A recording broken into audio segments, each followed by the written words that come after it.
बारसं झाल्यावर आता आलो मी हिऱ्यापुरामध्ये माझ्या मावशीकडे आल्याबरोबर मी काय सात्विक दादाचा दरवाजात बोट चंदवलं होतं. मग तो रडत होता.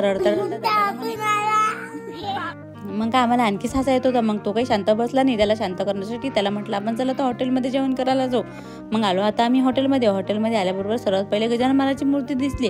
मग सर्व तिथं पुतळे वगैरे लावले होते. मग गेलो आम्ही आतमध्ये गेल्यावर पाहिलं तर हे हॉटेल डायरेक्ट राजवाड्यासारखंच होतं.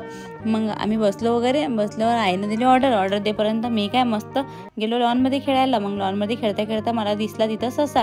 दादाला म्हटलं दादा. मग तेवढ्यात हा दादा बोलवला, जेवण करायला बोलवलं.